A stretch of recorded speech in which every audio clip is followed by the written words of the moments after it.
আমি আমির জনাব আফজাল হোসেন সর্বযুগের সর্বশ্রেষ্ঠ নেতা, তার প্রতি দরুদ সালাম সাল্লাল্লাহু আলাইহি সাল্লাম।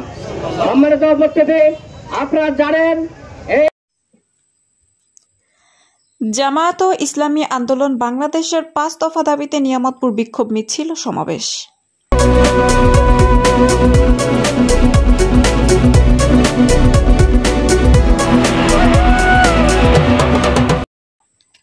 আসসালামু আলাইকুম।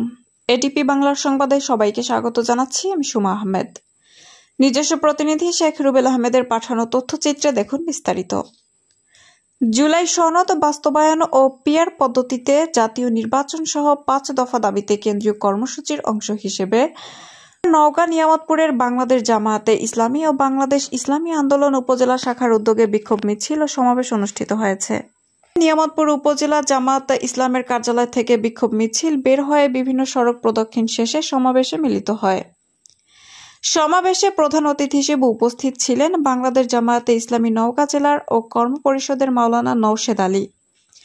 বিশেষ অতিথি হিসেবে উপস্থিত ছিলেন নিয়ামতপুর উপজেলা বাংলাদেশ জামায়াত ইসলামের আমির আফজাল হোসেন, নিয়ামতপুর উপজেলা জামায়াত ইসলামের সেক্রেটারি মোহাম্মদ দেলোয়ার হোসেন, নিয়ামতপুর উপজেলা জামায়াত ইসলামের নায়েব আমির মোহাম্মদ ইব্রাহিম মণ্ডল, নিয়ামতপুর উপজেলা ছাত্র শিবিরের সভাপতি আবু তাহের, ৪ নং নিয়ামতপুর ইউনিয়ন পরিষদের চেয়ারম্যান প্রার্থী জোহাগ আলী ডাক্তার, সীমান্তপুর ইউনিয়ন জামায়াত ইসলামের সেক্রেটারি শামসুল আলম বিরু, ১ নং হাজিনগর ইউনিয়নের চেয়ারম্যান প্রার্থী মোহাম্মদ হারুনুর রশিদ প্রমুখ। বক্তারা বলেন, জনগণের ভোটাধিকার নিশ্চিত করতে হলে জুলাই সনদ বাস্তবায়ন ও পিআর পদ্ধতিতে নির্বাচন কমিশন গঠন করতে হবে।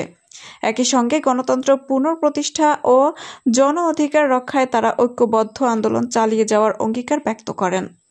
বাংলাদেশ ইসলামী আন্দোলনের মিছিলটি নিয়ামতপুর উপজেলা গেট থেকে নিয়ামতপুর ৩ মাথা গিয়ে শেষ হয়ে সেখানে শুরু হয় সমাবেশ।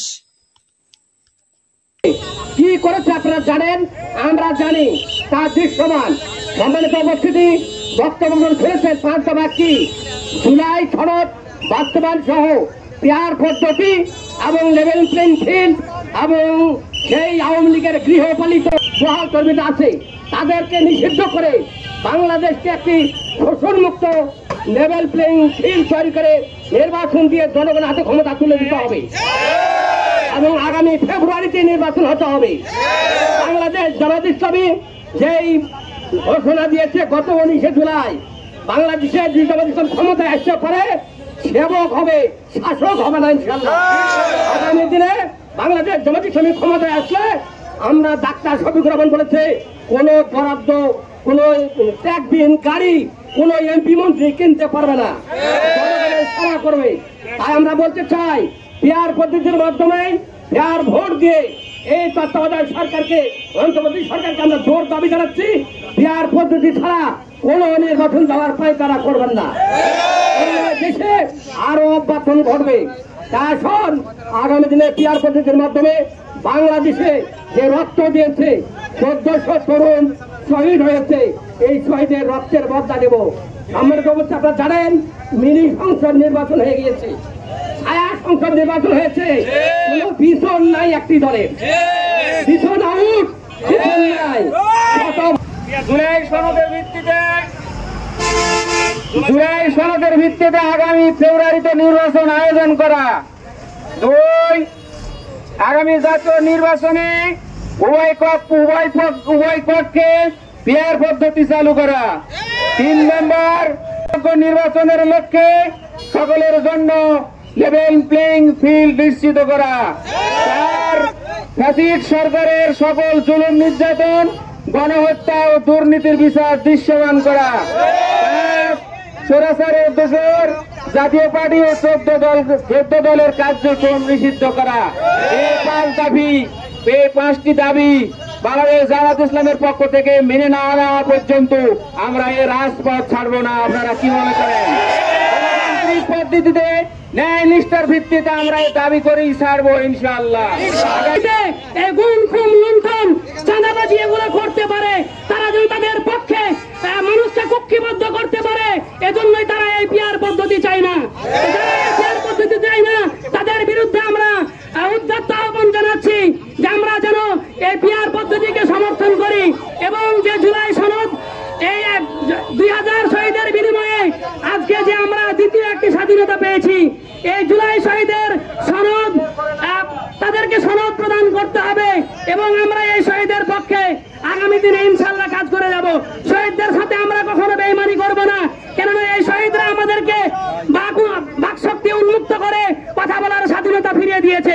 এই 16টি বছর আমরা তো রয়েছে শহীদের রক্তের স্নাত, আমরা আজকে স্বাধীনভাবে কথা বলতে পারছি, কিন্তু আমরা উত্তেজনা ছাড়া করছি যাতে এখন আমাদের দৃশ্যমান বিচার হয় না, বিয়ার পদ্ধতিতে নির্বাচন দিতে হবে, স্বৈরাচারী তুলুক ফ্যাসিস্টের জায়গা হবে না। বিয়ার পদ্ধতিতে নির্বাচন হলে এদেশে কখনো স্বৈরাচার সৃষ্টি হবে না। শহীদের সাথে আমরা কখনো ব্যবহারই করবো না। 2000 শহীদ, 300 আহত, 30,000 আহত এদেশে জীবন দিয়েছিল একটি ন্যায় ইনসাফ ইনসাফপূর্ণ রাষ্ট্র গঠন করার জন্য। আমরা এদেশের মাটিতে আল্লাহর জমিনে আল্লাহর দিনকে প্রতিষ্ঠা করে বিজয় করে ছাড়বো ইনশাআল্লাহ। আমাদের সর্বাত্মক সাহায্য রাখতে আপনার সংগ্রামী নিয়ামতপুর থানা শাখার নেতৃবৃন্দ এবং আগত ইসলামী আন্দোলনের সকল সদস্য ভাইরা, আসসালামু আলাইকুম রহমতুল্লাহি ওয়া বারাকাতুহু। আজকে আমাদের এই বিক্ষোভ কর্মসূচি 5টি দাবি ভিত্তিতে। 1 নম্বর, প্রয়োজনীয় রাষ্ট্রীয় সংস্কার করতে হবে, কেননা হয়েছে তার আগে এই দেশ ধ্বংস হয়ে গিয়েছিল, রাষ্ট্রের সকল সেক্টর ধ্বংস হয়ে গিয়েছিল। এটাকে নতুন করে সুন্দর করে সাজায়ে তারপরে নির্বাচন করতে হবে। 2 নম্বর দাবি, জুলাই বিপ্লবের সময় যে ব্যক্তিরা প্রাণ দিয়েছে, যে সমস্ত ছাত্র জনতা প্রাণ দিয়েছে, বহু ছাত্র আহত হয়েছে, তারা চিকিৎসাধীন এখনো আছে, কেউ চিরতরে পঙ্গু হয়ে গেছে। এদের এই যে সার্থকতা রাখতে হবে, সেটা হলো জুলাই সনদ। জুলাই সনদে রাষ্ট্রীয় স্বীকৃতি দিতে হবে।